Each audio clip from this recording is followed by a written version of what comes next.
हम लोग non uniform tension की बातें कर रहे थे और मैंने तुम्हें बताया था कि सबसे पहले तुम्हें एक कॉमन एक्सीलरेशन निकालना होता है एनपीएफ अपॉन टीएम से। कुछ केसेस में कॉमन एक्सीलरेशन दिया होता है।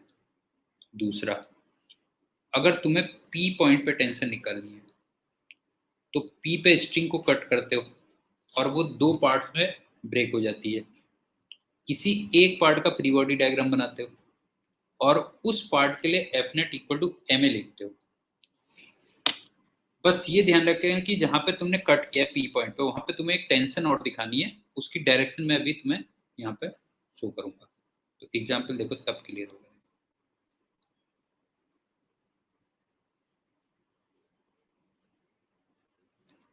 सपोज करो ये एक ब्लॉक है, ये दूसरा ब्लॉक है और ये मतलब स्ट्रिंग है, सॉरी। ये 1 kg मान लो, ये 2 kg, गुड इवनिंग उज्जवल, और ये स्ट्रिंग 4 kg की है।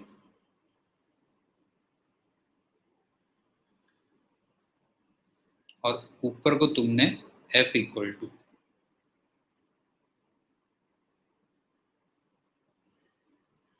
मान लो 77 न्यूटन इसका फोर्स लगाया। अब तुम्हें तीन जगह पे टेंशन निकालनी है। एक तो यहाँ पे, एक यहाँ पे और एक बिल्कुल सेंटर पे। मतलब टी ए, टी बी और टी सी निकालनी है।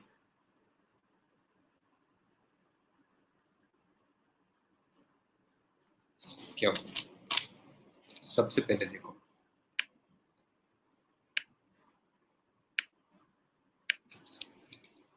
एक बात बताओ कि अगर मैं इस पूरे को ना एक सिस्टम मानूं तो इस पे जरा देखना, नीचे को 70 न्यूटन का वेट लगा हुआ है। देखो 2 kg, 4 kg और 1 kg। बताओ 70 न्यूटन का फोर्स लगा है कि नहीं लगा? बताओ। जो 70 न्यूटन का फोर्स लगा हुआ है और ऊपर को 77 न्यूटन ऊपर को लगा हुआ है। इसका मतलब पूरा सिस्टम ऊपर को ए एक्सीलरेशन से जाएगा और ए की वैल्यू कितनी हो जाएगी बताओ? 77 minus 70 upon total mass 7, 1 meter पर सेकेंड स्क्वायर। बताओ बेटा, समझ में आया कि नहीं आया? N P F upon T M. बताओ एक्सीलरेशन समझ में आया कि नहीं आया? उज्जवल, एक्सीलरेशन समझ में आ गया ना बेटा? जो है ये हो गया। अब सबसे पहले चलते हैं टेंशन एट ए निकालनी है मुझे।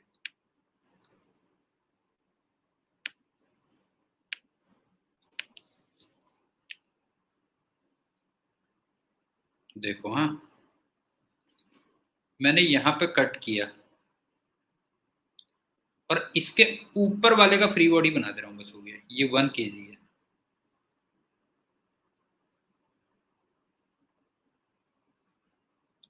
अब इस पे देखो, एक तो 77 न्यूटन ऊपर लगा हुआ है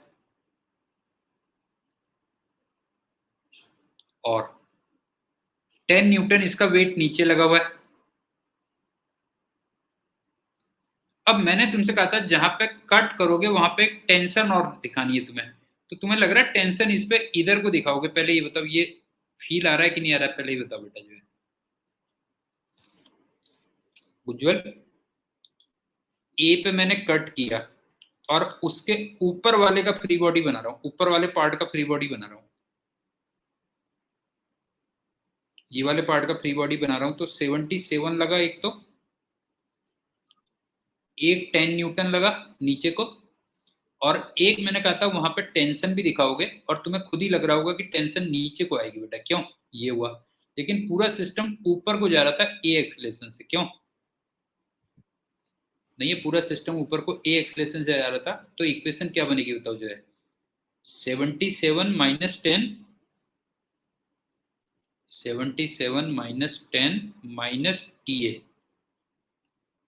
equal to mass into acceleration, mass into acceleration.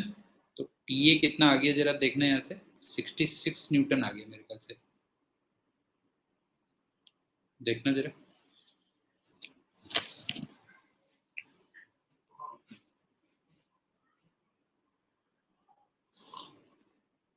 कोई डाउट है इसमें?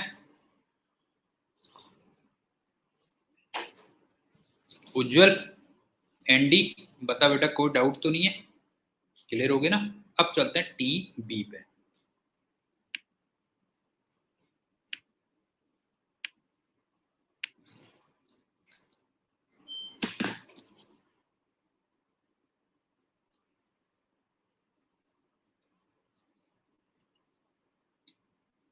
मैं यहां पे कट करके इसके नीचे वाले का फ्री बॉडी बना रहा हूं,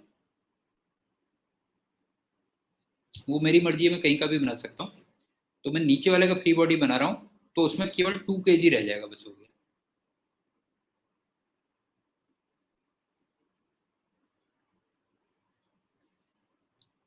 इसका मतलब 20 न्यूटन ये हो गया।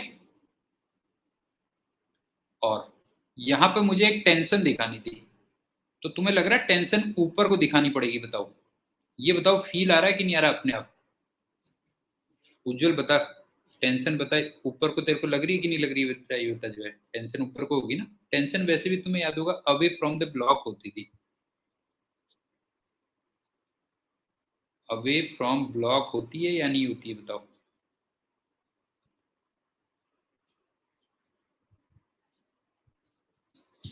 ब्लॉक या बॉडी, कुछ याद आ रही है? पुरानी बातें याद आ रही है कि नहीं आ रही है? बताओ जो है, अवे फ्रॉम ब्लॉक या बॉडी ये होती है।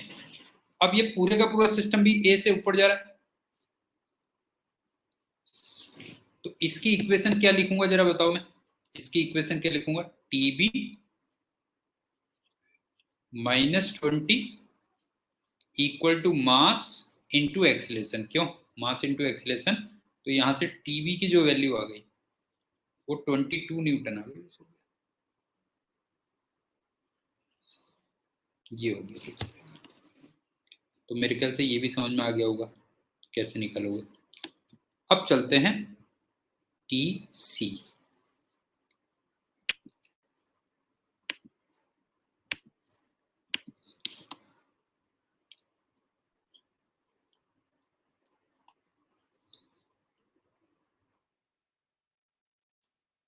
मैंने यहाँ पे कट किया और इसके नीचे वाले का फ्री बॉडी बना रहा हूँ मैं, ध्यान रखना, इसके नीचे का फ्री बॉडी बना रहा हूँ।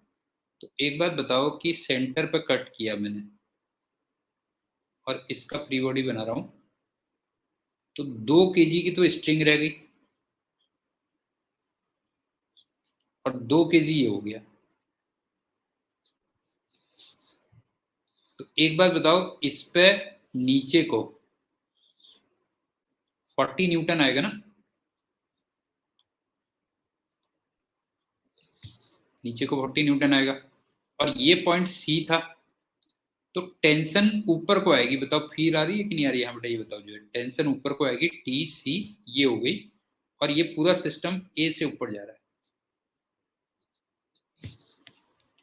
तो फिर इक्वेशन क्या बनेगी बताओ जो है, TC -40 equal to mass into acceleration. क्यों TC -40 equal to mass into acceleration?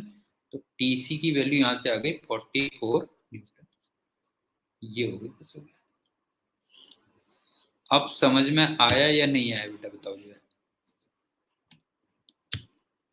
उज्जवल समझ में आया बेटा? ये बता जो है, सबसे पहले कॉमन एक्सेलेरेशन निकाला, जहां पे टेंशन निकालनी है वहां पे कट किया, किसी एक पार्ट का फ्री बॉडी डायग्राम बनाया और उसके लिए तुमने F net equal to MA लिखा, जे कि जहां पे कट किया है वहां पे तुम्हें एक टेंशन और दिखानी है, और उसकी डायरेक्शन मैंने तुमसे बोल दिया कि वो अवे फ्रॉम द ब्लॉक या अवे फ्रॉम द बॉडी होती है, ये। लेकिन अब एक छोट मैं तुम्हें यहाँ पे ना शॉर्टकट देता हूँ, वो सुन लो शॉर्टकट क्या है।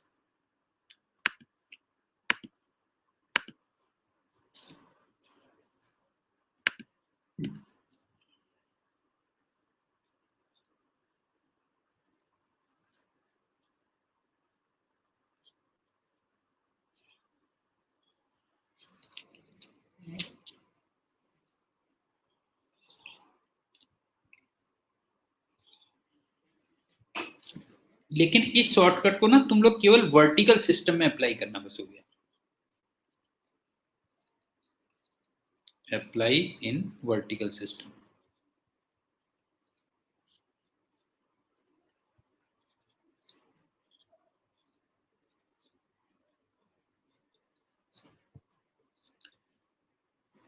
तो अगर तुम्हें P पे टेंशन निकालनी है तो तुम सीधे सीधे क्या करना, summation of mass below P कर देना। P के नीचे जितना भी मास है वो सब ऐड कर दो बेटा, जो है सब ऐड कर दो, इनटू G इफेक्टिव कर दो।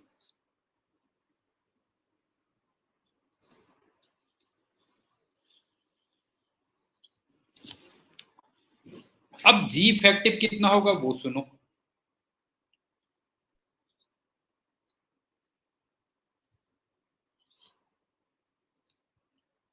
अगर एक्सीलरेशन 0 है तो G इफेक्टिव G होगा।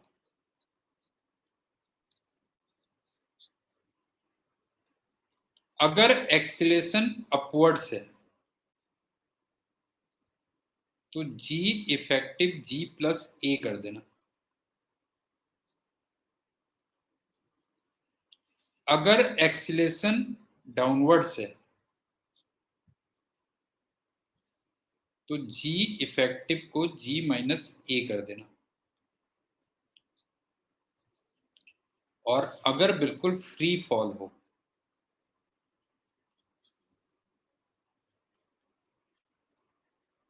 तो फिर G इफेक्टिव को 0 कर देना। दोबारा सुन लो। शॉर्टकट मेथड पहली बात तो आप वर्टिकल सिस्टम में ही अप्लाई करना।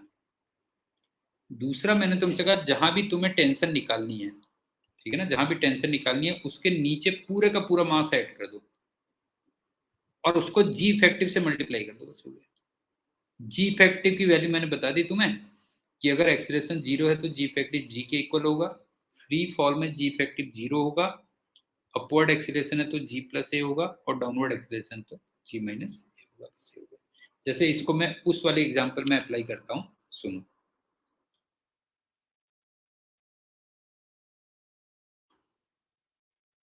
देखना हाँ,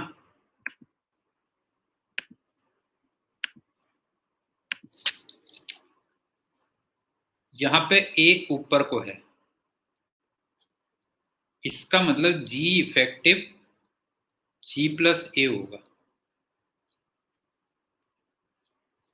G की वैल्यू 10, ए की वैल्यू 1, इसका मतलब 11 हो गया G इफेक्टिव। अब जरा देखना, मैं टेंशन एट ए लिख रहा हूं तो ए के नीचे कितना मास है जरा देखो बेटा, ए के नीचे कितना मास है बताओ, 4 प्लस 2 इंटू 11, तो 66 आ गया कि नहीं आ गया बताओ।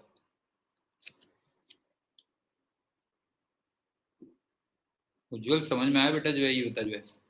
इसी टाइप से अगर मुझे टेंशन एट बी निकालना है तो बता बी के नीचे कितना मास है, 2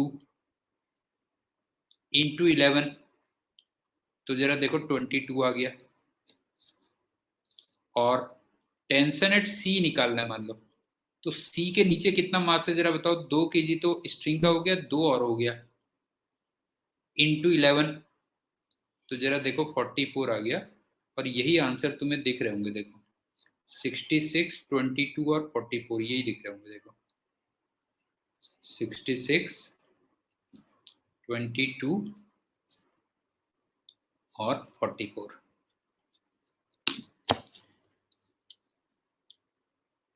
उज्जवल क्लियर हो गया बेटा, बता जो है, ठीक है। तो ये वर्टिकल सिस्टम में तुम चाहो तो ये भी लगा सकते हो, लेकिन इसी के साथ मैं तुम्हें एक काम और करता हूँ, एक के साथ एक फ्री वाला वो चल रहा है ना ऑफर बेटा जो है, एक और मैं वो कर देता हूँ तुम्हें, सुनो।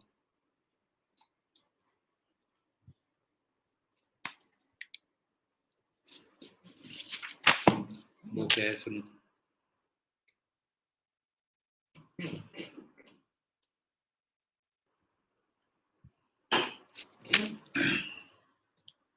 अगर मान लो एक केक वाली प्रॉब्लम है,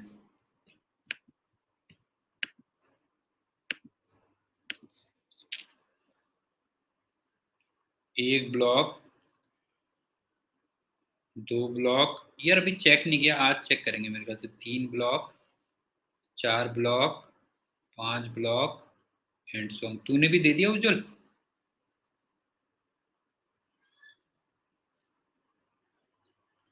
तूने दे दिया, टेस्ट नहीं दिया अभी, ये बता।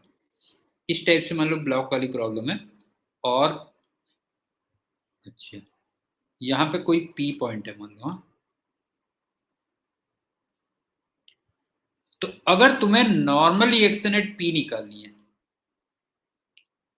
तो फिर उल्टा चल जाता है कि summation of mass,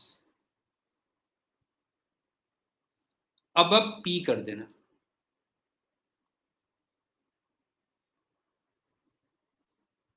into ji effective कर देना।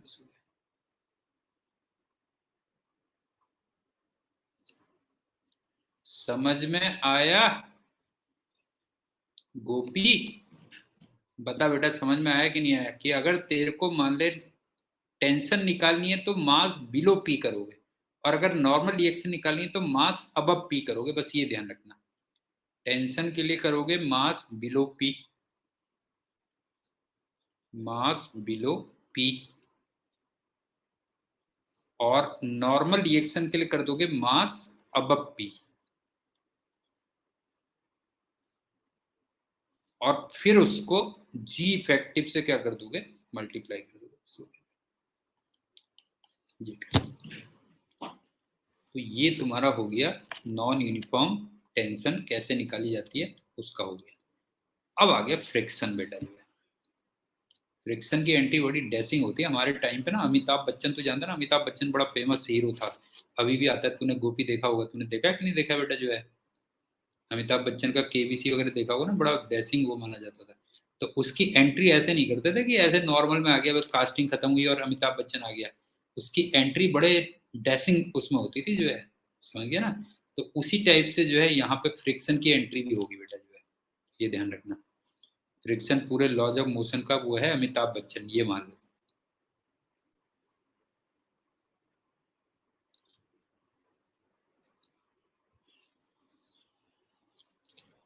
सबसे पहली बात,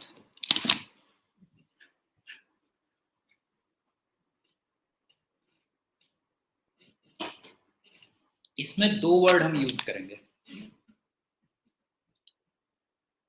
एक तो करेंगे रिलेटिव मोशन,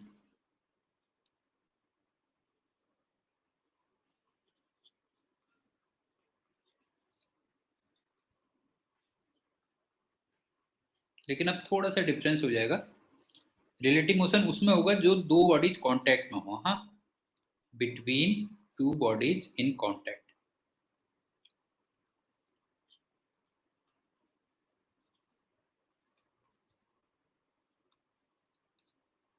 एक तो ये वर्ड मैं बहुत यूज करूंगा। दूसरा, एक tendency of relative motion, TRM लिख देते हैं, जो है tendency of relative motion, tendency of relative motion, ठीक है। तो ये दो चीजें हो गई। अब मैं कुछ फिगर बना रहा हूं, उसमें बताना कि टीआरएम है, आरएम है, या कुछ भी नहीं है, हाँ? ये ब्लॉक रखा हुआ है बस, तो बताओ टीआरएम है, आरएम है, या कुछ नहीं है? बताओ। दो ब्लॉक रख, ये ब्लॉक रखा हुआ है, तो इसमें बताओ टीआरएम में कुछ भी नहीं है ना? हाँ, नथिंग।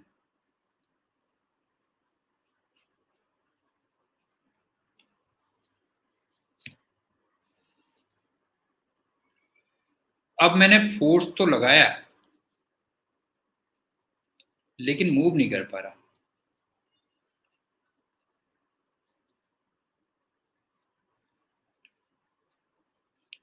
ये टीआरएम है बेटा। जो है टेंडेंसी है, मूव थोड़ी कर रहा है, ये बता। जो है उज्जवल, बता बेटा। जो है टेंडेंसी है लेकिन मूव थोड़ी कर रहा है। जो है ये हो गया। तीसरा, अगर मान ले ये 4 मीटर पर सेकंड से मूव कर रहा है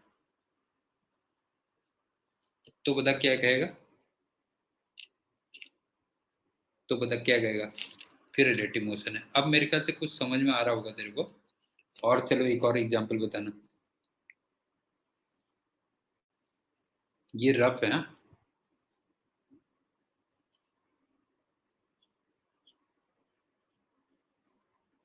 ग्राउंड के रिलेटिव कह सकता है, ग्राउंड के रिलेटिव ये है, लेकिन ये मूव नहीं कर रहा, नॉट मूविंग। हाँ, तो फिर टेंडेंसी ऑफ रिलेटिव मोशन है, क्यों? ये हो गया। और एक और बता दो, बस हो गया। जैसे ये बहुत बड़ा प्लैंक है, ये है, ये तो इधर को जा रहा है 6 मीटर पर सेकंड से, लेकिन ये इधर जा रहा है 4 मीटर पर सेकंड से। तो पहले बताओ यहाँ पे टीआरएम है, आरएम है या कुछ नहीं है, बताओ यहाँ पे रिलेटिव मोशन है। अच्छा, यहाँ भी तो कांटेक्ट हो रहा है दो बॉडीज का, बताओ यहाँ पे क्या है बेटा, बताओ जो है यहाँ पे क्या है, टीआरएम है, आरएम है, क्या है बेटा, यहाँ भी आरएम है। अब मेरे ख्याल से समझ में आ गया होगा ना, दोनों वेलोसिटी अलग है तो ऑब्वियस सी बात है, क्या हो गया, नहीं है, वेलोसिटी अलग है तो क्या हो गया, रिलेटिव मोशन हो गया। मेरे ख्याल से क्लियर हो गया होगा क्या है। ठीक, अब चलते हैं तीसरी बात।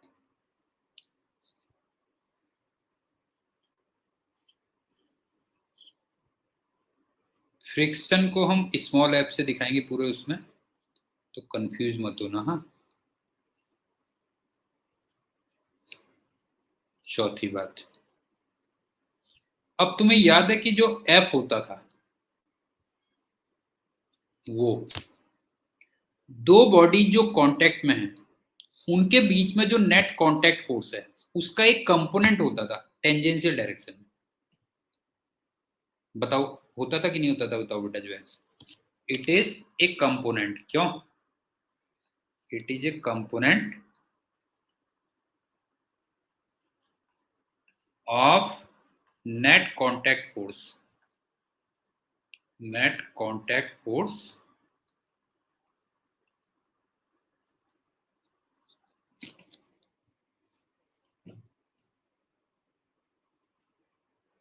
इन टेंजेंशियल डायरेक्शन, क्यों,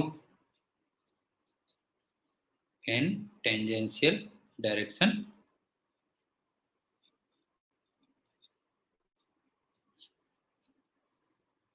between two bodies in contact, क्यों, bodies in contact।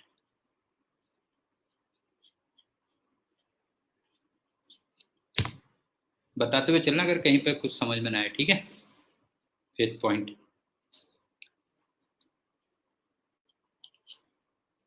Her force तुम जानते हो बेटा, जब मैं कांटेक्ट फोर्स बता रहा था उसमें तू आ गया था कि नहीं आया था, बता जो है, तू आ गया था या नहीं आ गया था बेटा, ये बता। ये फ्रिक्शन था, ये एन था, इसका नेट कांटेक्ट फोर्स ऐसे दिखाया था, बता यहाँ पे आ गया था कि नहीं आ गया था।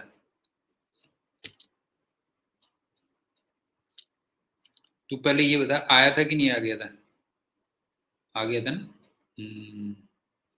और तू उस समय समझ भी गया होगा, ऐसा नहीं कि तू नहीं समझा होगा, समझ गया होगा। तो मैंने पहले ही कह दिया कि अगर तुम कोई चीज रिकॉल नहीं कर पाते हो तो दिल,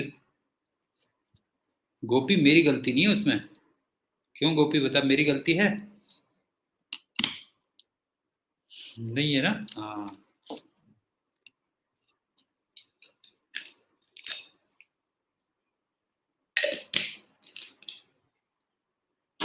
मेरी गलती पता कहाँ कहाँ पे जो है, मैं किसी चीज को सही ढंग से एक्सप्लेन न कर पाऊं, मैं सिलेबस की कोई चीज ना पढ़ाऊं, और या सिलेबस से फालतू पढ़ाऊं, बता, और या टाइमली कोर्स कंप्लीट ना करूं। तो टीचर की ये गलती होती है जो है, देखा जाए तो जो है, क्यों, टीचर का फॉल्ट कहाँ कहाँ पे होता है बेटा, जो है टीचर जो है फालतू पढ़ाए, या सिलेबस की चीजें छोड़ दे, और या बहुत मतलब कोर्स बिल्कुल पता लगा एग्जाम होने वाला, उससे जस्ट पहले कंप्लीट कर रहा है बेटा जो है, और या फिर एक्सप्लेन ना कर पाए, अपनी चीज़ों को एक्सप्लेन ना कर पाए, ये टीचर की गलतियां होती हैं बस। बाकी सब स्टूडेंट के ऊपर होता है बेटा जो है। अब चलते हैं पांचवी बात। तुम जानते हो कि कोई भी force equal and opposite pair बनाता है, क्यों?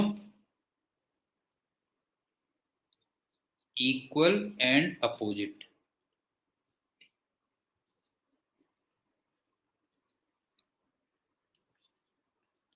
पेयर ऑफ फोर्सेस बनाता है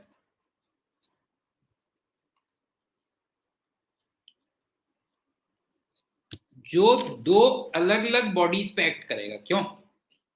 नहीं है, एक्टिंग ऑन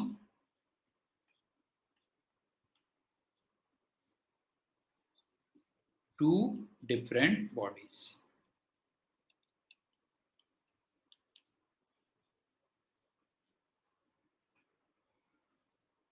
समझ में आ गया?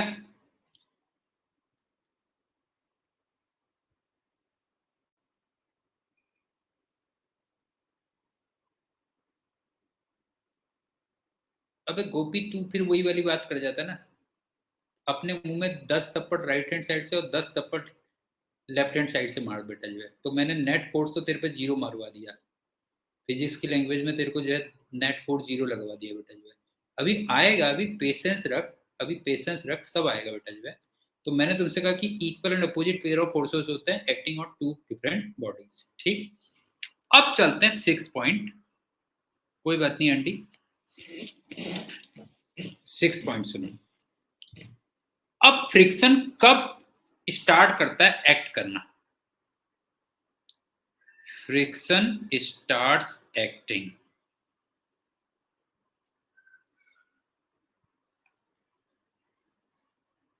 when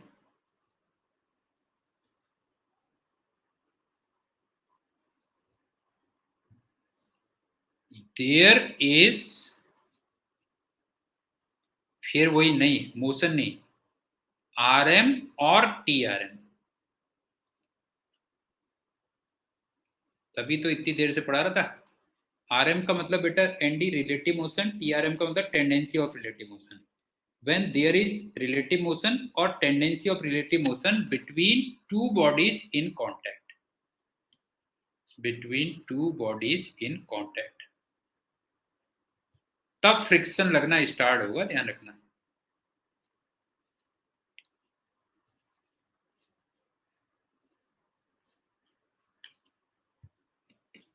सेवंथ पॉइंट, पहले कुछ पॉइंट समझते चले जाओ, फिर धीरे धीरे धीरे धीरे बाद में अपने आप समझ में आते जाएंगे। अब चल रहे 7 पॉइंट।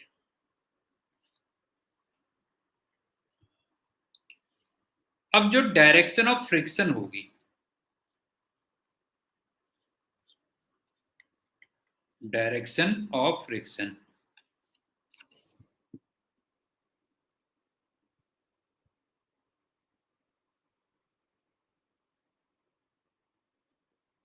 बेटा वो हमने वहां पे वो शुरू कर दिया, वो खत्म कर दिया जो है, वो तो हमने खत्म कर दिया है।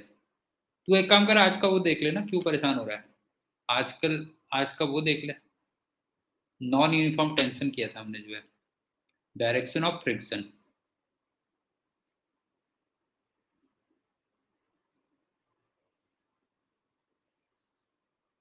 सुन, वो RM या TRM के अपोजिट होता है, अपोजिट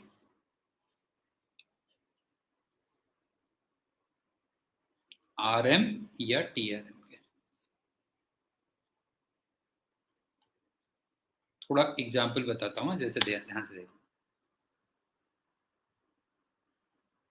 ये मान लो 4 मीटर पर सेकंड इधर जा रहा है, तो अगर मैं केवल ब्लॉक को देखूं तो ब्लॉक का रिलेटिव मोशन इधर को है कि नहीं बताओ? यहां पे ये विद रेस्पेक्ट टू ग्राउंड है। दिलप्रीत जरा देखना बेटा जो है, ब्लॉक को अगर मैं देखूंगा तो ब्लॉक का relative motion right hand side में है विद रेस्पेक्ट टू ग्राउंड, तो इसका मतलब इस पे ग्राउंड से फ्रिक्शन इधर आएगा, बता क्लियर है?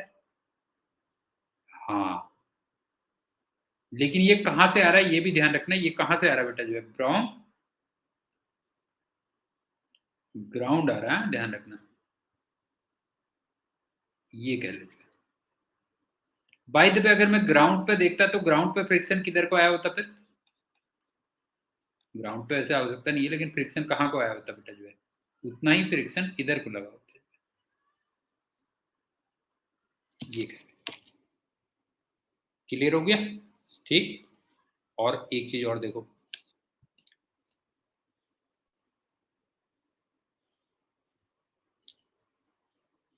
मान लो ये जा रहा है 6 मीटर पर सेकंड से और ये जा रहा है 2 मीटर पर सेकंड से,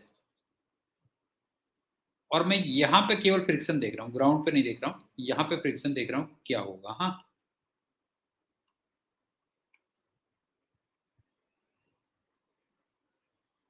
तो उज्जवल जरा बताना, ऊपर वाले ब्लॉक का रिलेटिव मोशन किस डायरेक्शन में बता, ऊपर वाले ब्लॉक का रिलेटिव मोशन किधर को है बता जो है, ऊपर वाले ब्लॉक का रिलेटिव मोशन इधर को है और नीचे वाले ब्लॉक का रिलेटिव मोशन इधर को है। हाँ, इसका मतलब इस पे फ्रिक्शन इधर लगेगा और इस पे फ्रिक्शन इधर लगेगा, बता क्लियर है? आप बताओ, समझ समझ में आया कि नहीं आया बेटा, बताओ जो है कि जो डायरेक्शन ऑफ फ्रिक्शन होती है वो क्या होती है, रिलेटिव मोशन या फिर टेंडेंसी ऑफ रिलेटिव मोशन की क्या होती है, अपोजिट होती है। ठीक, अब चलते हैं 8th पॉइंट।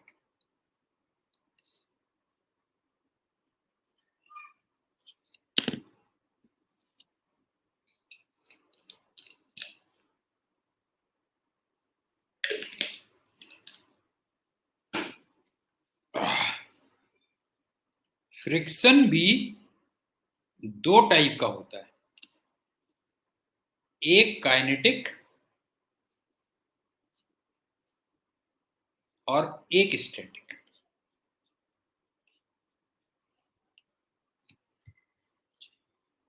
जब रिलेटिव मोशन हो रहा हो तो काइनेटिक लगता है, समझ में आ रहा है? बताओ, जब रिलेटिव मोशन हो रहा है तो काइनेटिक लगता है।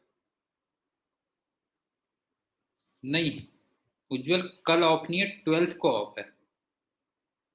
कुछ जगह पे राखी एक्चुअली में 12th की है बेटा जो है, कुछ जगह राखी 12th की है, तो मैं 12th को वो कर रहा हूँ। तो कल क्लास होगी, 12th को नहीं होगी, 12 अगस्त को नहीं होगी।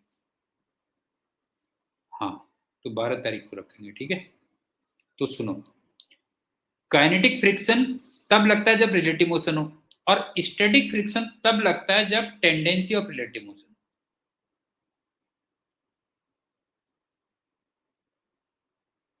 ये समझ में आ गया? काइनेटिक फ्रिक्शन तब लगता है जब रिलेटिव मोशन हो और स्टैटिक तब लगता है जब टेंडेंसी ऑफ रिलेटिव मोशन हो। अब चलते हैं 9th। अब जो काइनेटिक फ्रिक्शन है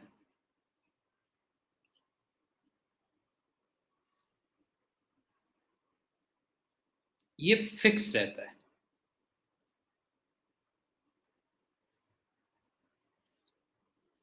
और जो स्टैटिक फ्रिक्शन है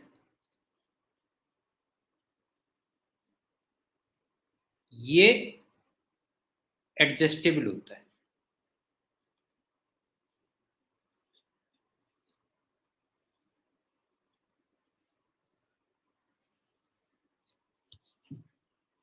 अभी रुक जा, मैंने तेरे से क्या कहा जो है, अभी रुक जा।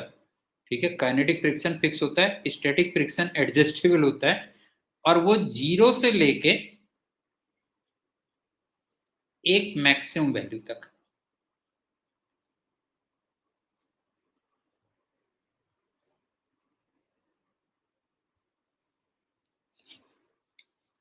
अब ये जो एडजस्टेबल है ना, इसको थोड़ा मैं दो एग्जांपल से समझाऊंगा तो और फिर फ्रिक्शन तुम्हें बहुत समझ में आएगा बेटा जी। इसको एक्सप्लेन कर रहा हूं मैं, एग्जांपल देख।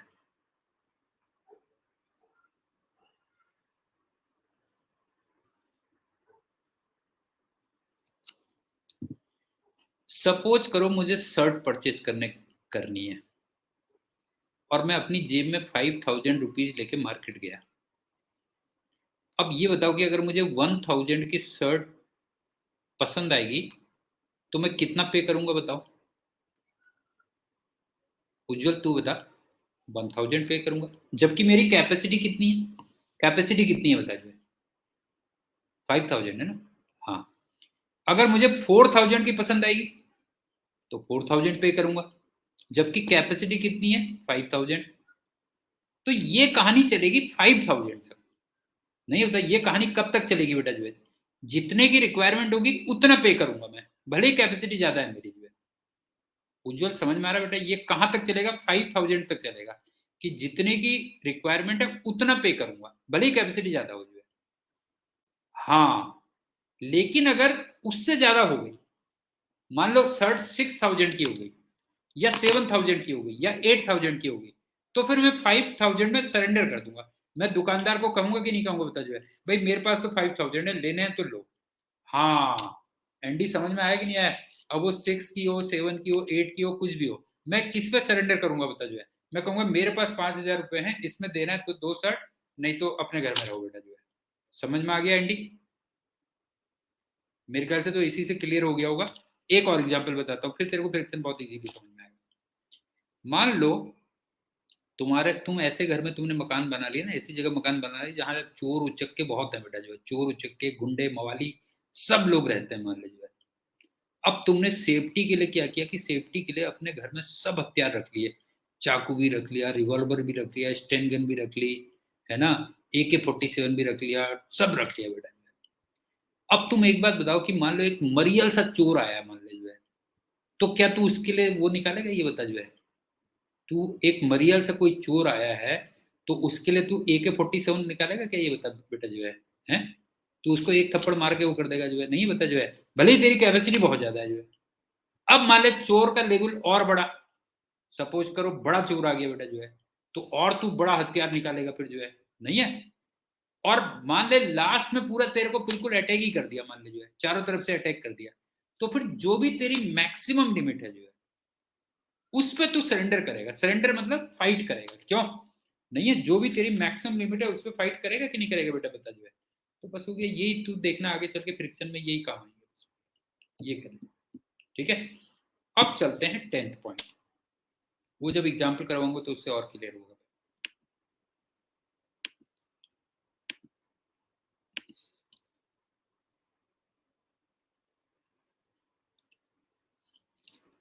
अब जो काइनेटिक फ्रिक्शन की कांस्टेंट वैल्यू है और स्टैटिक फ्रिक्शन की जो मैक्सिमम वैल्यू है वो नॉर्मल रिएक्शन पे बहुत डिपेंड करती है।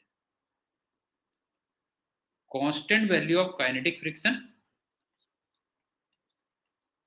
Constant value of kinetic friction. अब मैं ऐसे कर दे रहा हूं, F K and maximum value of static friction,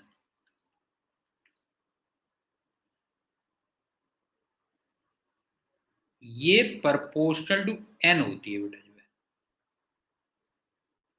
मतलब जितनी ज्यादा नॉर्मल रिएक्शन होगी, ठीक है, उतना ज्यादा होगा जो है। और Fk की जो वैल्यू होती है वो म्यू k टाइम्स n होती है, प्रोपोर्शनलिटी कांस्टेंट हो गया। और Fx की जो मैक्सिमम वैल्यू होती है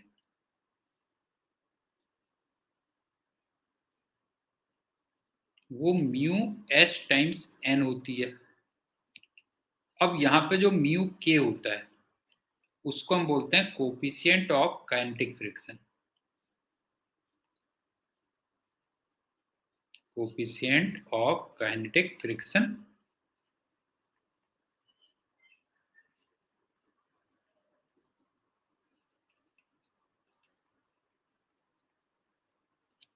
और म्यू के तुम्हें लग ही रहा होगा coefficient of static friction.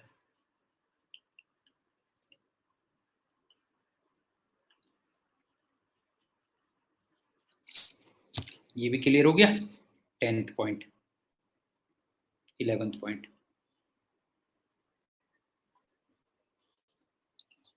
Mu S और म्यू के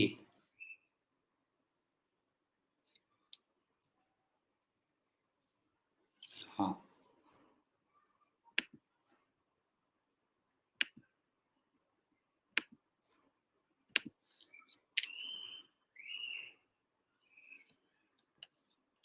म्यू सर म्यू के पहली बात तो दोनों के दोनों यूनिट लेस होंगे। हाँ,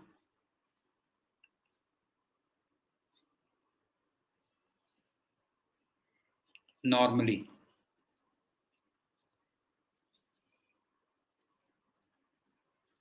लेस देन 1 होंगे। और दो बॉडी जो कांटेक्ट में है उनकी एक मटेरियल प्रॉपर्टी होगी ना। बताओ क्लियर है कि नहीं बेटा, ये बताओ जो है material property. Material property of two bodies in contact.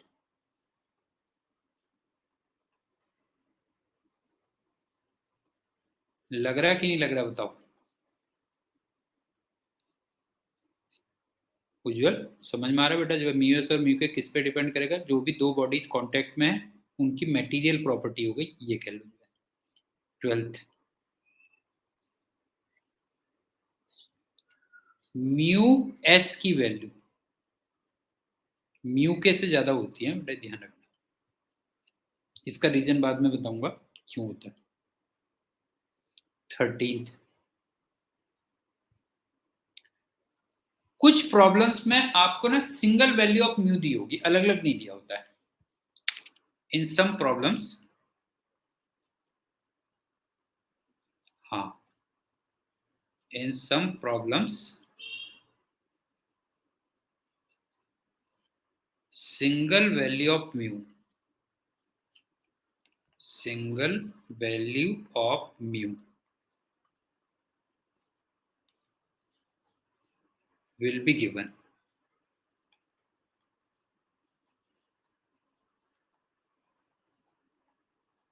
तो ऑब्वियस सी बात है, फिर म्यू एस और म्यू के, इसका मतलब दोनों इक्वल हैं और वो म्यू। ये भी ठीक हो गया। अब चलते हैं 14 पॉइंट। एक बात बताओ कि तुम्हें ऐसा नहीं लग रहा कि इसमें एन का बहुत बड़ा रोल है, मतलब एन का बहुत ज्यादा रोल है ना बेटा जो है।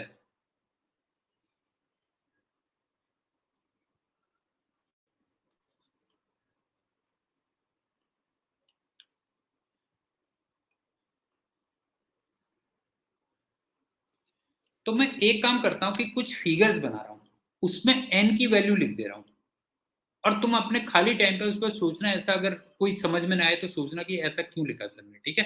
कुछ तो तुम्हें अपने आप ही फील हो जाएगा। और मैंने तुम्हें कहा था ना, नॉर्मल रिएक्शन एक तरीके से प्रेशर टाइप भी होती है, दो बॉडीज के बीच में प्रेशर टाइप चीज भी होती है। ये बताया था कि नहीं बताया था, तो नॉर्मल रिएक्शन दोनों बॉडीज के बीच में एक प्रेशर टाइप की चीज भी होती है, बताया था ना बेटा मैंने जो है, ठीक है। तो सुनो, अब फिगर बनाता जा रहा हूं।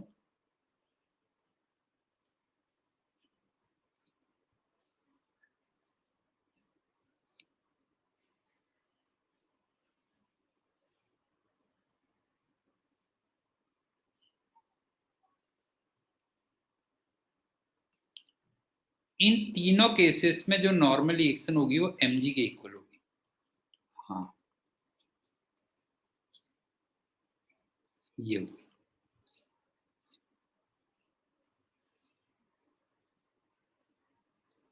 अगर मैं ऐसे फोर्स लगा दूं थीटा एंगल पे,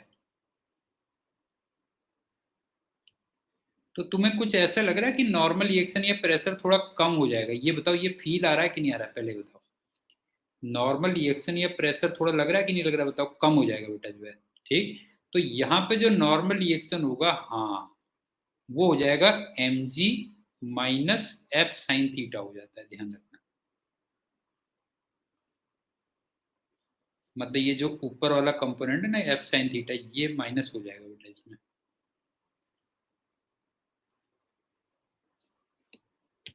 और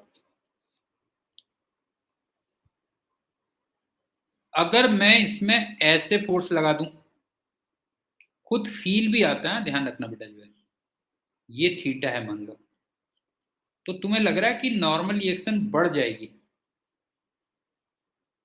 फील आ रहा है कि नहीं आ रहा है, पहले बताओ। नॉर्मल रिएक्शन बढ़ जाएगी ना, प्रेशर हो गया ना एक तरीके से, नॉर्मल रिएक्शन प्रेशर हो गया तो बढ़ जाएगी। तो इसका मतलब यहाँ पे जो n होता है वो होता है mg plus F sine theta. यहां तक तो ये हो गई हॉरिजेंटल प्लेन की, सारी की सारी अभी ये हॉरिजेंटल प्लेन है बेटा, जो है ये चल रहा था हॉरिजेंटल प्लेन।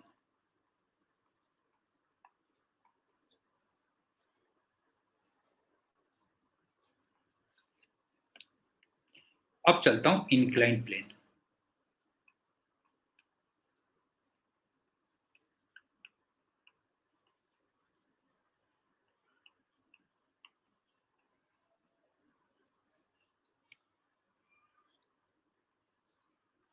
ऐसे हो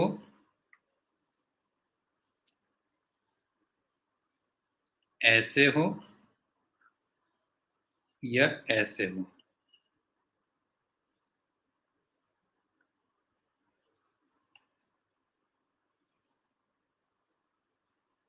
तीनों फिगर में जो n आएगा वो mg cos थीटा हो। समझ गए ना, कोई फोर्स ना लगा हो, या ऊपर को लगा हो या नीचे को लगा हो, तो तीनों केसेस में नॉर्मल रिएक्शन क्या होगा, mg cos थीटा के इक्वल। उज्जवल कुछ फील आ रहा है कि नहीं आ रहा है, पहले ये बता बेटा, जो है कुछ फील आ रहा है तेरे को, नहीं आ रहा है बता। उज्जवल भाई बेटा तेरे को फील आ रहा है कि नहीं आ रहा है, बता दे तू बेटा, मेरे को बहुत परेशान करता है। हाँ, अब दूसरा सुन।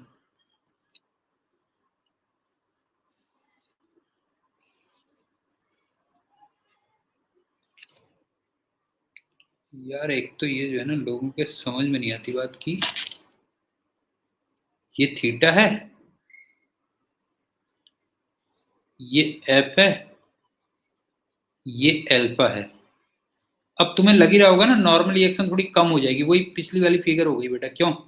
नॉर्मल रिएक्शन तुम्हें फील आ रहा होगा less than mg cos theta feel आ रहा होगा। क्यों? समझ में आ रहा है? बताओ, normal reaction less than mg cos theta होगी, तो यहाँ पे जो n होगी वो कितनी होगी? हाँ, mg cos theta minus F sine alpha. और एक और, अगर मान लो मैं ऐसे लगा दूं फोर्स,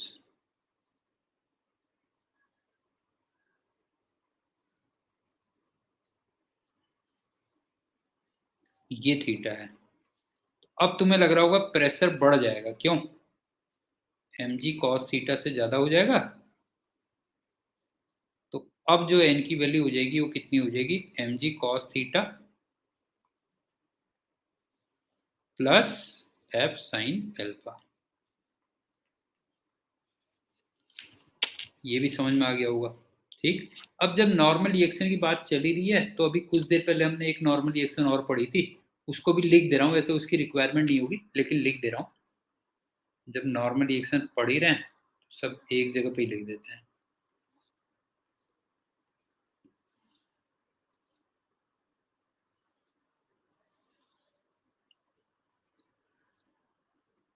मान लो ये पी पॉइंट है, तो नॉर्मल रिएक्शन एट पी मैंने क्या बोली थी, मास बिलो, सॉरी अबव, हाँ, मास अबव पी इंटू जी इफेक्टिव। तो मेरे ख्याल से तुम्हें ये समझ में आ गया होगा कि नॉर्मल रिएक्शन का बहुत इंपॉर्टेंट रोल है फ्रिक्शन में, नहीं है? नॉर्मल रिएक्शन का बहुत इंपॉर्टेंट रोल है, और अलग अलग सिचुएशन में नॉर्मल रिएक्शन कितनी कितनी हम लिखेंगे वो तुम्हें समझ में आ गया होगा। ठीक है, अब अगली बात सुनो। अच्छा हाँ, एक वो भी तो रह गया, इंक्लाइन प्लेन, वो वर्टिकल प्लेन, वो भी रह गया बेटा। जब करना ही है तो वही कर लेते हैं, और क्या।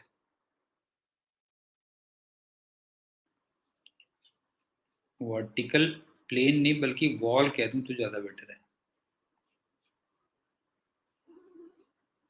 इसमें सिंपल है कि अगर मैं ना इसको ऐसे छोड़ दूं, बस छोड़ दूं, बस हो गया।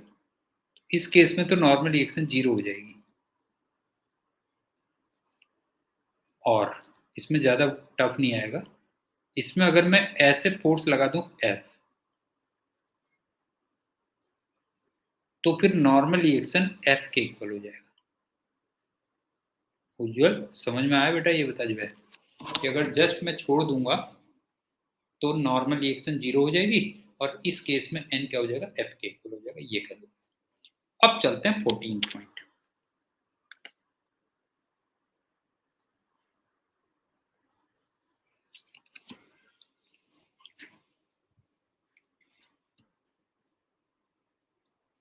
Constant value of kinetic friction.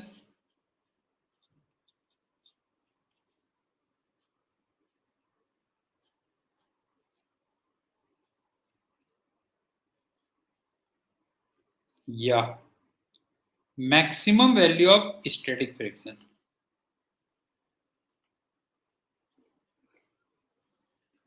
दोनों के दोनों प्रोपोर्शनल टू n थे, और n एक तरीके से प्रेशर टाइप चीज होती है।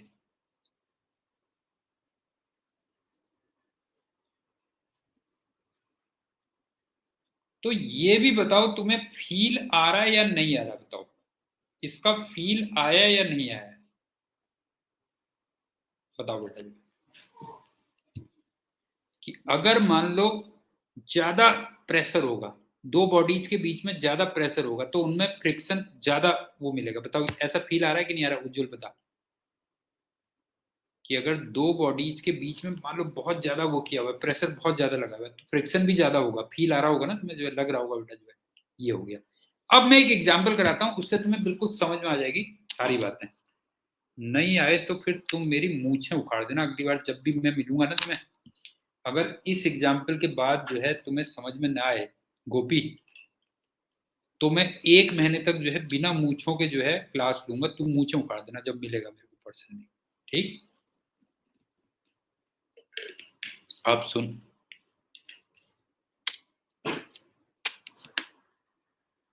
एग्जाम्पल से देखना बस।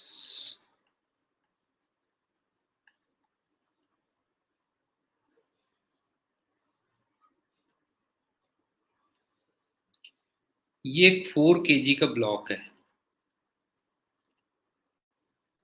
म्यू एस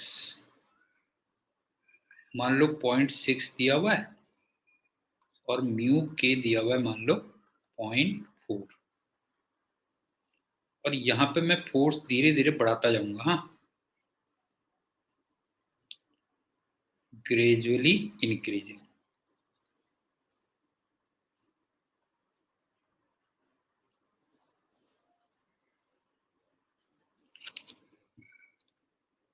और अगर मैं ब्लॉक को देखूं तो इस पे फोर्स तो लगेगा इधर को, और इस पे फ्रिक्शन आएगा इधर को।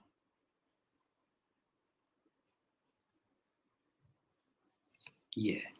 लेकिन कोई भी फ्रिक्शन की प्रॉब्लम में ना 3 चीजें निकाल के जरूर रख लेना बेटा जो है। 3 चीजें निकाल के लिए जरूर रख लेना। एक तो एन,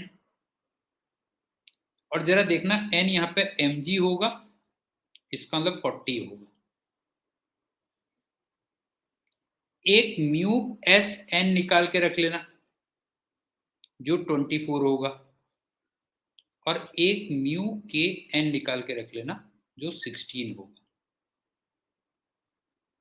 समझ में आया या नहीं आया बेटा? बताओ कि किसी भी फ्रिक्शन की प्रॉब्लम में 3 चीजें निकाल के जरूर रख लेना। एक एन, एक म्यू एस एन, और एक म्यू के एन। ठीक? उसकी रिक्वायरमेंट हो ना हो वो एक अलग बात है। अब इसमें देखो क्या है।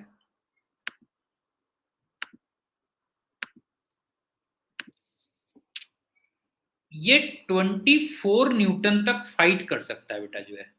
ध्यान से देखना, can fight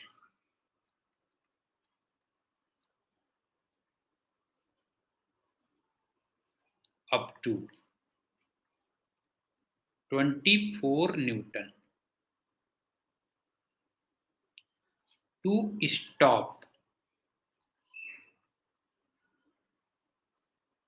relative motion with ground.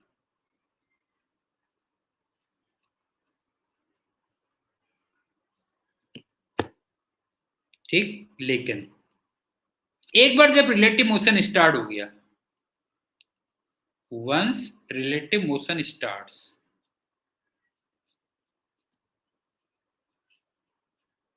हाँ, तो फिर ये जो सरेंडर करता है, सरेंडर्स, ये 16 न्यूटन में करता है, फिर थोड़ी कम वैल्यू में करता है। जैसे वो मैंने शर्ट वाला एग्जांपल दिया था ना 5000, अब जैसे मैंने तेरे से कहा ना कि मैं हाथ खड़े कर दिए 5000 से ज्यादा वो है, ठीक है, अच्छा दुकानदार राजी हो गया अब जो है कि चलो ले जाओ शर्ट, तो मैं क्या करता हूँ, कहता हूँ अरे अरे यार वो 5000 नहीं, मेरे पास 4000 ही बचे हैं, मैं तो खाली घर से मेरे को याद थी 1000 रुपए किसी ने निकाल लिए जो है। गोपी बता ऐसा होता है कि नहीं होता, बता जो है, जब दुकानदार राजी हो जाता है कि चलो ठीक है कोई बात नहीं 5000 में ले जाओ, तो वहां पे तुम्हें लालच आता है कि नहीं आता, बताओ जो है, तुम्हें लालच आ जाता है ना कि अरे अरे यार वो 5000 बोले थे, ये तो 4000 ही दिख रहे हैं जो है, फिर ऐसे इधर उधर देखोगे करोगे, फिर दुकानदार कहता है अच्छा यार 4000 में ही ले जाओ जो है, ठीक है, ऐसा ग्राहक आज तक नहीं देखा जो है, 4000 में ही ले जाओ।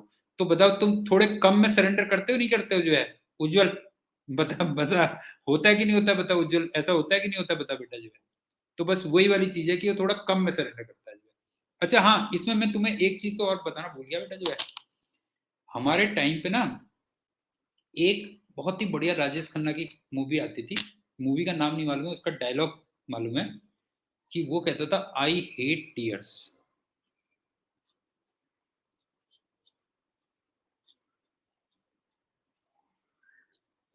पुष्पा, उसका नाम भी ऐसा था बेटा जो है,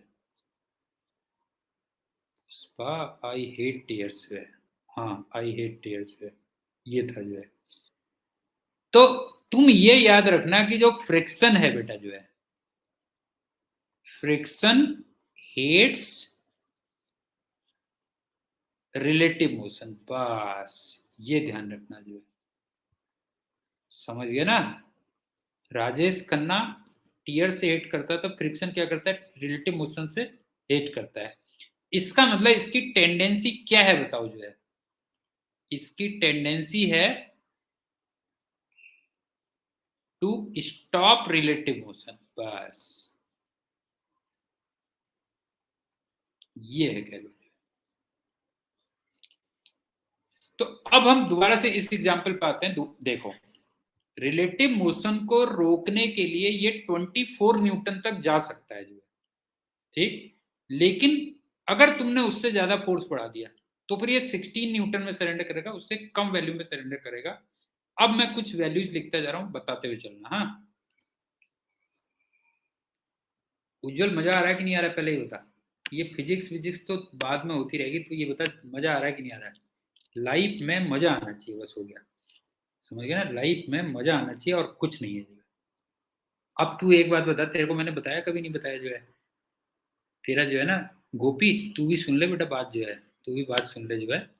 ऐसा हुआ कि मेरा छोटा बेटा ना, कार्तिक है उसका नाम जो है, तो जब वो 10th के पेपर दे रहा था, कई बार तूने नहीं देखा जब लोग बाग होते हैं, कई लोग होते हैं जो है, हाँ, कई लोग होते हैं ना बेटा जो है, वो क्या करते हैं ना, वो क्या करते हैं कि जैसे एग्जाम चल रहे हैं घर में जो है, अरे अरे एग्जाम चल रहे हैं मत आना, आज गेस्ट आ रहे हैं, गेस्ट आएंगे उनको रोक देंगे, उन है नहीं, और रिलेटिव को रोक देंगे, ये रोक देंगे। अब हमने कभी वो नहीं किया बेटा, बच्चों को उसमें कभी ऐसा नहीं किया, अरे एग्जाम हो रहे हैं आओ यार खूब पार्टी करो, ये करो, ले माँ भी आ जाए, भाई भी आ जाए, ये भी आ जाए, तो वो कुछ नहीं, पिक्चर और मस्ती में हमारी कोई बेटा कमी नहीं रही, कभी नहीं रही जो है। तो ऐसा हुआ जब उसका 10th के ना बोर्ड के एग्जाम चल रहे थे, उस समय पुणे में था मैं जो है, तो उसके ताऊजी आ गए, उनको मालूम नहीं था कि ताऊजी आ गए जो है। अच्छा वो रात के बार बार एक एक बजे तक गप्पे मारता था जो है, हैं, पूरा ताऊजी से गप्पे और ये वो जम के गप्पे होती थी जो है। अच्छा बीच में उनको पता चला कि अरे इसका तो कल बोर्ड का एग्जाम है जो है, तो मेरे से कहने लगे अरे तूने बताया नहीं इसका बोर्ड का एग्जाम है जो है ना। तो खैर एनीवे उसने मतलब पूरी मस्ती मारी, मतलब 2 साल 4 साल जो भी समझ लो कि पूरी मस्ती मारी बेटा जो है ना। तो वो 2 महीने मान ले, 2 महीने ऐसे मान ले। अच्छा बाकी बच्चे उसके पूरा जो है रात रात भर घिस रहे थे और ये कर रहे थे वो कर रहे थे, ठीक है, थोड़े उस हिसाब से नंबर नहीं आए उसके, जितने जो रात भर घिस रहे थे उस हिसाब से नंबर नहीं आए। लेकिन मेरी अपनी जो सोच थी ना, मेरी अपनी सोच थी कि तू एक बात बता कि 100 ईयर्स की लाइफ है, वो भी तू एक बार, तो मैक्सिमम कह रहा हूँ, ये तो मैक्सिमम कह रहा हूँ, एक्चुअल में तो कुछ पता नहीं है, तो मैक्सिमम तुम्हारे टाइम पे मेडिकल वो हो जाएगी, सब कुछ हो जाएगी। तो और 12 मंथ्स एक उसमें होता है। अब तू ये बता कि 1200 मंथ्स है हमारे पास बस लाइफ में, बस समझ गए ना, देखा जाए तो हमारे पास लाइफ में केवल 1200 मंथ्स है बेटा जो है। अब उसमें से उसने 2 मंथ्स जो है उसने तो पूरी मस्ती मारी, लाइफ इंजॉय की जो है, देखा जाए तो उसने पूरी लाइफ इंजॉय की जो है, क्यों? अब बाकी लोग पूरा घिसने में लगे हुए थे जो है। तो 2 मंथ्स कितने हो गए अगर तू देखेगा तो 2/1200, मतलब 1/600 part of life, 1/600 part of life जो है, जो बच्चे पूरा घिसने में लगे हुए थे उसने पूरी अपनी लाइफ एंजॉय की बेटा जो है, नहीं है बेटा जो है। तो मतलब बीच में ये भी जरूरी होता है, केवल पढ़ाई सक्सेस वही सब कुछ नहीं होता। गोपी मेरा समझ में आ रहा है क्या कह रहा हूँ बेटा जो है, पढ़ाई सक्सेस वही सब कुछ नहीं होता। और एक चीज और बता दूं कि हैप्पी लाइफ के लिए ना बहुत ज्यादा की रिक्वायरमेंट नहीं होती है जो है, समझ रहा, अगर तुम हैप्पी लाइफ बिताना चाहते हो जो है, तो बहुत ज्यादा की रिक्वायरमेंट नहीं होती है, एक थ्रेशोल्ड तक तो तुम्हें चाहिए होता है बेटा जो है। उसके बाद तो खाली वो बैंक का अकाउंट बढ़ता रहता है, बस हो गया जो है, समझ गया ना। जैसे तुम्हारा थ्रेशोल्ड यहाँ पे है बेटा, यहाँ पे तुम हैप्पी लाइफ बिता सकते हो। अब तुम यहाँ पहुंचे, यहाँ पहुंचे, यहाँ पहुंचे, वो कुछ नहीं है, वो खाली तुम्हारा अकाउंट बढ़ रहा है और खाली सेटिस्फेक्शन दे रहा है बस, हो गया। ठीक है, तो लाइफ में मैनेज, ये ना इन सब चीजों को मैनेज करना भी बहुत इंपॉर्टेंट है। और तफरी करते करते अगर ऊपर मिलती जा रही सक्सेस, ले लो उसको, मैं ये मना भी नहीं कर रहा हूँ जो है, कि आपका जो है पर्सनल लाइफ डिस्टर्ब नहीं हो रही है, वो नहीं हो रही है, और अपने आप ही सक्सेस मिलती जा रही है जो है ना, तो ले लो उसको जो, तब भी वो नहीं है कोई ऐसा। लेकिन रात की नींद खराब करके और बिल्कुल सक्सेस सक्सेस, मेरे को तो बिल्कुल ये करना है वो करना है, मैं कम से कम पर्सनली उस चीज से एग्री नहीं करता बेटा। चलो हम थोड़ा भटक गए थे गोपी। तो अब सुन, यहां पे मैं लिखूंगा अप्लाइड फोर्स, यहां पे लिखूंगा एफ, यहां पे लिखूंगा कौन सा फ्रिक्शन, नहीं उसको लास्ट में लिखेंगे, चलो यहां पे लिखेंगे एफ नेट। तो ऑब्वियस सी बात है वो एफ माइनस एफ होगा, और यहां पे A equal to F net by M, और लास्ट में लिख देंगे कि वो काइनेटिक फ्रिक्शन था या स्टैटिक फ्रिक्शन था। अब ये टेबल से तुम्हें सारी बातें समझ में आ जाएंगी।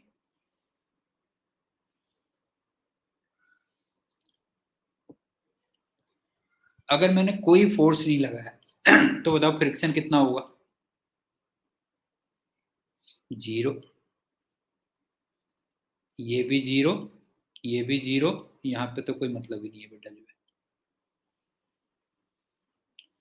अब ये बता कि अगर मैंने 10 न्यूटन का फोर्स लगाया तो फ्रिक्शन कितना लगेगा बता? हाँ, 10 न्यूटन लगेगा। तो नेट फोर्स 0, नेट एक्सीलरेशन 0, तो स्टैटिक फ्रिक्शन लग रहा है अभी, क्यों? वही तो एडजस्टिंग है। अब सुनो, अगर मैंने 20 न्यूटन का फोर्स लगाया, 20, 0, 0, स्टैटिक, ये कहां तक चलेगी कहानी? 24 न्यूटन तक। हाँ दिलप्रीत, तू भी बड़ा इंटेलिजेंट आदमी है वैसे, ऐसी बात नहीं। अब तू ये मत कहना कि भी क्यों लगाते हो आप, ये 0, ये 0, और ये। अब एक बात बताओ कि अगर मैं 26 न्यूटन लगा दूं,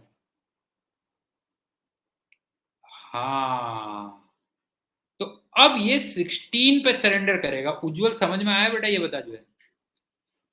अब जैसे ही तूने 24 को क्रॉस किया बेटा जो है, इवन 24 की जगह 24.1 भी लगा दिया, तो 16 पे सरेंडर करेगा। तो नेट फोर्स जरा देखना 10 आ रहा होगा, नहीं है, नेट फोर्स 10 आ रहा होगा, और मास मेरे ख्याल से मैंने 4 kg दिया था ना। हाँ, तो फिर ये 2.5 मीटर पर सेकंड स्क्वायर आ जाएगा। और अब जरा बताना कौन सा फ्रिक्शन लगाइए। अब काइनेटिक लगना शुरू हो गया। अब कहानी समझ में आ गई, पूरी नहीं आई। उज्जवल बता दे बेटा, तू बता दे। तू कहेगा सर मैं पढ़ने आता हूँ यहाँ, आप खाली ज्ञान व्यान की बातें जो है बताना शुरू कर देते हो। बाबा बन जाओ जाके, फिजिक्स टीचर क्यों बने हो, जाके बाबा बन जाओ आप जो है। संन्यास ले लो जो है, भगवा वस्त्र पहन लो, ऐसे कहा कहेगा तू, पता लगा जो है। अब ये बता कि अगर 30 न्यूटन का फोर्स लगाऊंगा तो बता फ्रिक्शन कितना लगेगा। तो भी 16 लगेगा। तो नेट फोर्स कितना हो गया, 14। तो इसका मतलब ये आ गया मेरे ख्याल से 3.5, क्यों, मीटर पर सेकंड स्क्वायर, और ये भी लगेगा काइनेटिक फ्रिक्शन। क्लियर हो गया। अब सुनो, इसी को थोड़ा लैंग्वेज दे देता हूं और उसका ग्राफ भी बना दूंगा फिर। हाँ बस बस बस बस, तेरे समझ में आ गया एंडी, तू बड़ा समझदार है यार, क्या बताऊं। छोड़ तू, अब मेरे से दिल की बात मत पूछ तू मेरे से दिल की बात मत पूछ।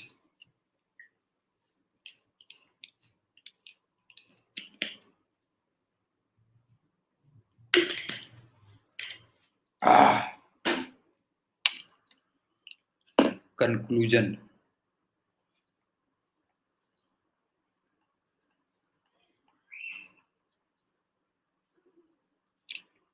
इसका मतलब जो f की वैल्यू है वो ठीक f के इक्वल है। if f is less than equal to mu s n। बताओ बेटा ये क्लियर है कि नहीं है। उज्जवल देख जरा, f की वैल्यू ठीक f के इक्वल है अगर f की value less than equal to mu S N है। दूसरा, f की वैल्यू म्यू के एन के इक्वल है। if f is greater than mu s n। अब बताओ,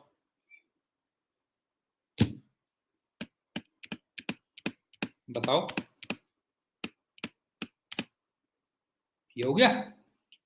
अब इसको ग्राफ में कन्वर्ट कर देता हूं, ठीक है, जो बात मैंने कही है वो ग्राफ में कन्वर्ट कर देता हूं।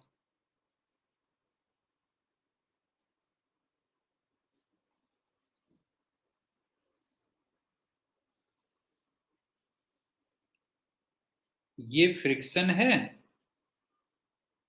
ये अप्लाइड फोर्स था, और ये 24 न्यूटन था,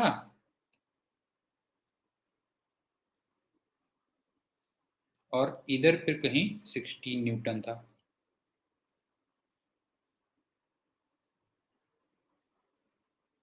तो पहले तो बिल्कुल ये 45 डिग्री पे गया बेटा जो है।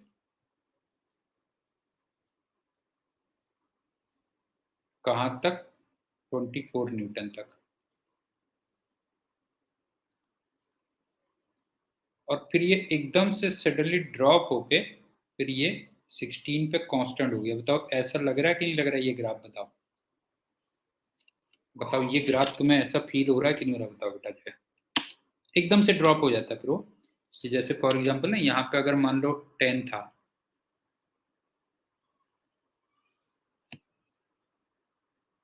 तो फिर इधर भी 10 ही था वो, ये कह रहा हूं मैं जो है। तो ग्राफ भी क्लियर हो गया। बताओ किसी को कोई प्रॉब्लम तो नहीं है बेटा, ये बताओ जो है। नहीं है ना। अब एक काम करते हैं कि एक चीज ये और कर लेते हैं कि एक बार जब रिलेटिव मोशन हो जाता है स्टार्ट, तो फ्रिक्शन क्यों डिक्रीज करता है, थोड़ा सा ये और कर लेते हैं, ठीक है ना। फ्रिक्शन क्यों डिक्रीज कर जाता है वो थोड़ा सा और करते हैं। Why friction decreases once relative motion starts। तू बेटा यार अच्छा बच्चा है। अच्छा एक बात बताओ कि मैंने तुम्हें एक बार बताया था कि ये जो फ्रिक्शन होता है ये एक तरीके से इंटर इलेक्ट्रोमैग्नेटिक फोर्स होता है बेटा, ये बताया था कि नहीं बताया था बताओ। इलेक्ट्रोमैग्नेटिक कांटेक्ट फोर्स होता है, क्यों?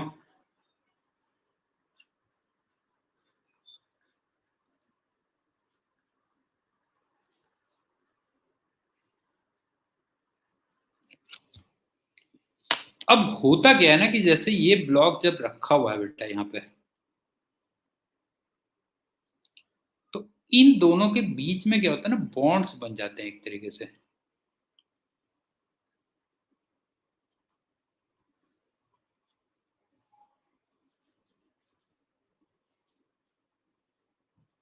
केमिकल बॉन्ड कुछ भी कह लो, बस बॉन्ड बन गया एक तरीके से। ठीक। अब तुम्हें स्टार्ट करने के लिए बॉन्ड को ब्रेक करना पड़ता है। टू स्टार्ट बॉन्ड्स, इसको तुम्हें ब्रेक करना पड़ेगा तब ये स्टार्ट होगा।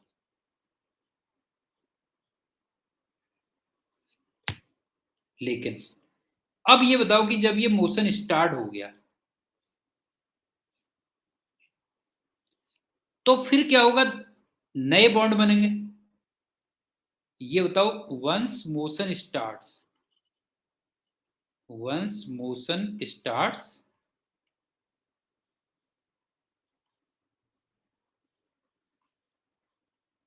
New bonds are found.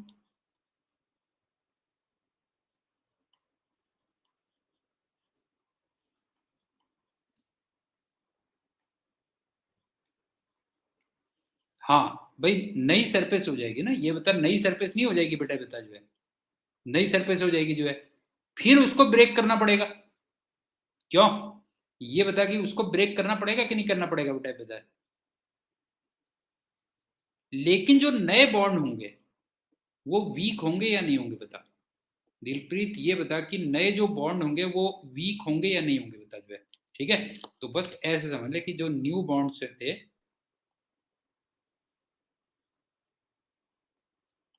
वो वीक होंगे, बस हो गया।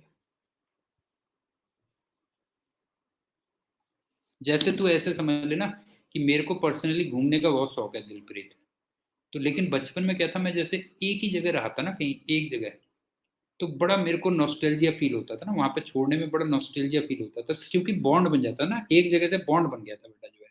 लेकिन एक बार जब मैं निकला जो है, नहीं है, ध्यान से देख, एक बार जब निकला फिर मैं दूसरी जगह जाता हूँ मान ले जो है, सपोज कर, तो बॉन्ड अब भी बनते हैं, लेकिन वो बॉन्ड क्या होते हैं बता जो है, कमजोर होते हैं। अब उतना नॉस्टैल्जिया फील नहीं होता है। दिलप्रीत समझ में आ रहा है कि नहीं आ रहा है बता, ये बता बेटा जो है, अगर तू कहीं पे एक जगह 20 साल तक रह जाए मान ले, तो तेरे को क्या होगा, वहां बॉन्ड बन जाएंगे काफी, नहीं है, तो तेरे को वहां पे छोड़ने में थोड़ा अजीब सा लगेगा, बुरा लगेगा।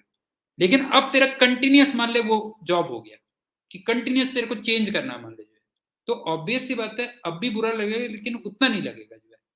तो मेरे ख्याल से समझ में आ गया होगा क्या है। उज्जवल, तेरे बात समझ में आई कि नहीं आई बता जो है, बात समझ में आ गई? क्यों बेटा ऐसा होता है कि जब एक बार मोशन स्टार्ट हो जाता है तो क्यों जो है, हाँ जैसे भी है काइनेटिक एनर्जी से कह ले, उसके उतना डीप में नहीं जा तू अब जो है, समझ गया ना, उतना डीप जाएगा खुदाई करेगा तो फिर तू गड़े मुर्दे उखाड़ेगा जो है, समझ गया ना, फिर गड़े मुर्दे उखाड़ने लगते हैं बेटा जो है। ठीक, बाकी चलो फिर करते हैं कल के लेक्चर में। Okay, bye and thank you. ठीक है, बाय बेटा।